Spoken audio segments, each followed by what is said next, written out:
Hello everybody, welcome back to my channel. Today I'm going to be doing a little hair care and my hair journey. Just talking about that a little bit because it has been a journey.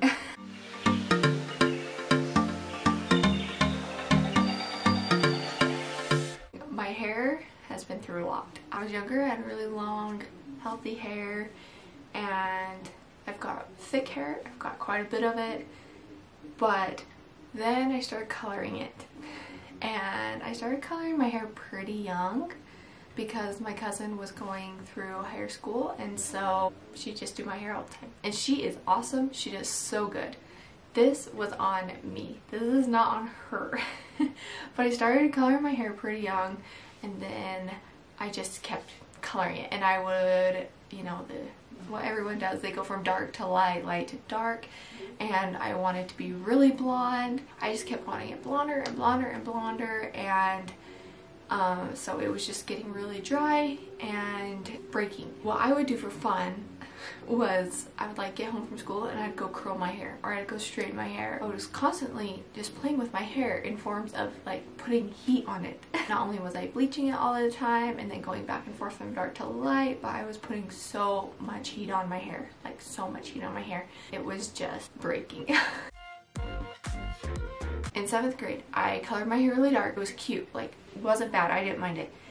Then I made the worst decision to chop it to my shoulders. I kept you know how you get your shorter layers. I don't really have layers anymore, but I would get my shorter layers and I'd be like, Mom, look how cute I would look with short hair. And my mom told me, don't do it.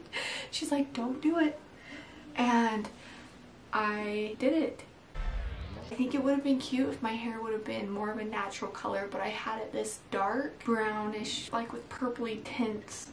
Not as crazy as it sounds, but I just had it a very unnatural color and not my usual blonde. It was also in the winter time where I was pasty white. It was so bad.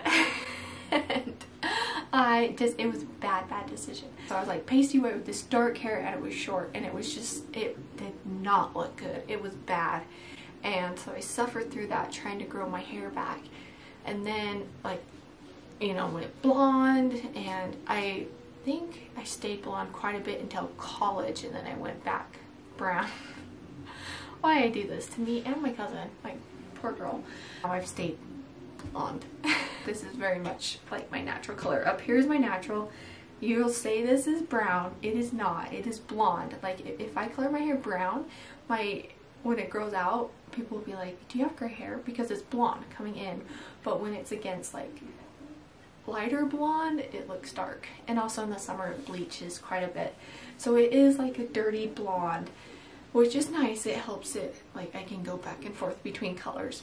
But I have stayed blonde, but not super blonde, because I have found that it was really damaging to my hair, always bleaching it. There's nothing on my cousin who did my hair.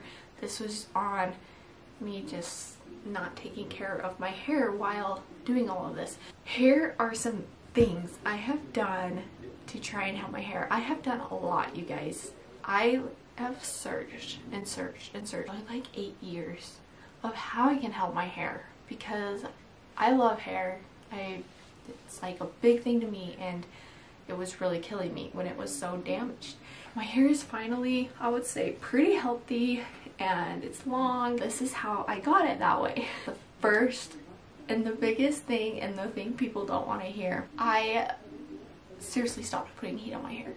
I rarely put heat on my hair. I maybe curl my hair twice a year, you guys. I never put heat on my hair. Sometimes I'll touch up some pieces by my face and stuff, but to full on curl my hair, rare. I would straighten and curl it in the same day when I was younger. My hair just air dries, and then heatless curls.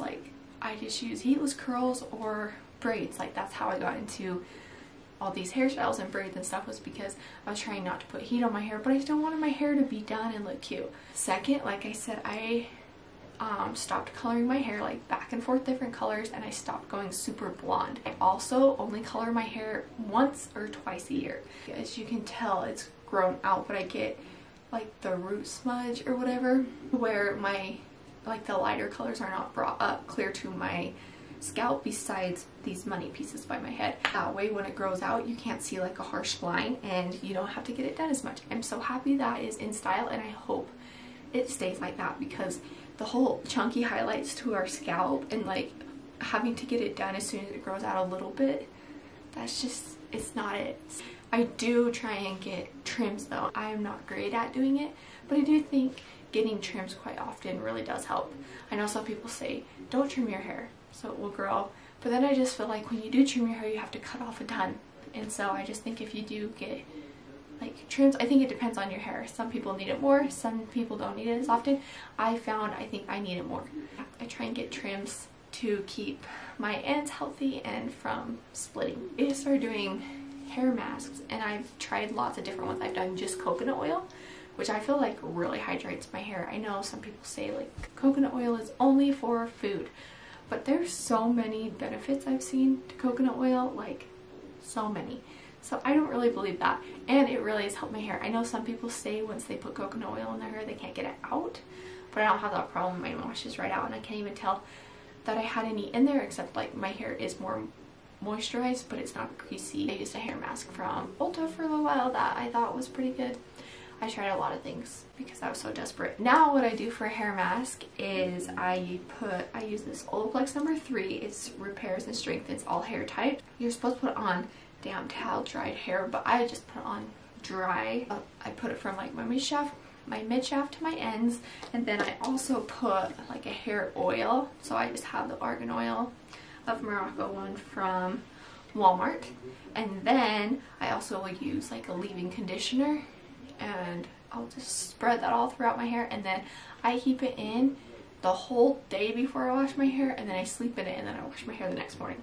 So it really gets in there. I do that once a week, every time before I wash my hair. I started using a silk pillowcase, and I don't sleep with it wet very often, and so I think that helps as well. I used to sleep with it wet all the time on like a cotton pillowcase, and I would wake up and it was just like my ends were everywhere. It was so unhealthy and damaged. I just sleep in like a loose braid or like a really loose ponytail. I use these two elastics for those. So if I've got like a braid or something like towards the end of my hair where it's a little thinner, I use these like ribbon elastics.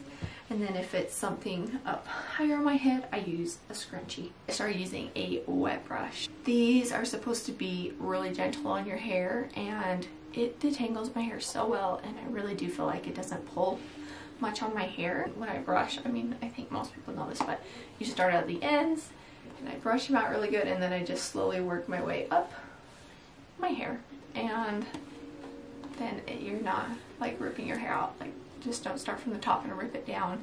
Like, be really gentle when you brush your hair. I also never brush my hair wet. I've always tried to use like good quality shampoo.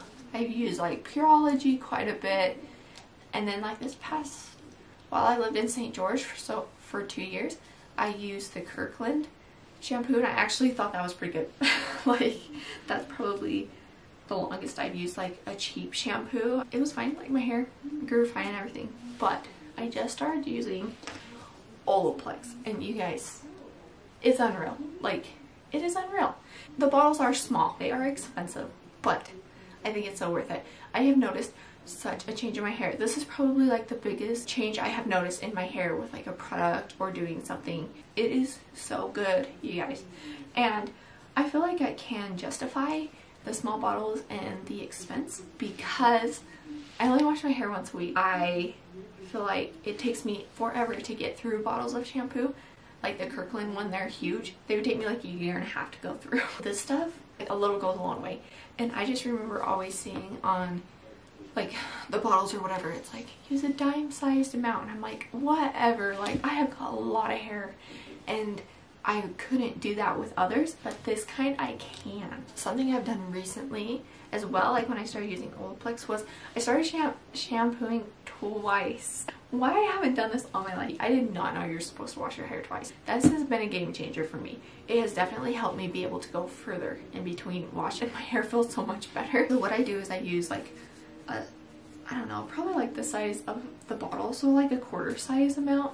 And then another thing I learned that's really helped is you're supposed to like lather it in your hands. So I would just like get it kind of spread around my hand, and then I'd like dab it everywhere, and then I'd try and lather it. And I think I saw this on TikTok and they called it emulsifying your shampoo. I could totally be wrong, but you're supposed to rub it and rub it and rub it until like it changes its texture, and you'll know. But and then when you put on your hair, it's like you already halfway lathered it. That sounds so weird, but that's like what I think of, is it makes it so much easier to get it to actually lather on your hair. You do a lot less scrubbing like this because you did like half the work by just rubbing it in your hands. It helps so much, so you should try it. I do that, and then I rinse it, and then the second time I also have like a scrubbing thing that I use for my scalp because I get a lot of built up on my scalp, which I've talked about in my previous videos when I wasn't washing my hair. But then the second time that I wash my hair, I just do like the smallest amount, like such a small amount, and it lathers so easy because the first wash is supposed to be to get all of like the buildup and everything off your hair, and then the second one is like to truly clean your scalp and clean your hair. When I shampoo, I only shampoo my scalp. I do not ever shampoo my ends because they're dry and they need all the moisture they can get. When I use my conditioner, I don't put it on my scalp. I probably could because my hair is so dry, but a lot of people, their hair gets oily at the top, so you don't ever want to put your conditioner on your scalp. And then I put it from like my mid-shaft down. So pretty much I shampoo one section, condition the other. And I feel like a lot of people know that. I hope that you enjoyed this video. I hope that I had some helpful tips that you'll be able to use. If you have any other questions, just leave a comment down below. I have tried a million things, so I probably can help. Please give this video a thumbs up if you enjoyed it or if it helped you, and please subscribe to my channel. I have a lot more fun videos coming up, and thank you so much for being here. Bye!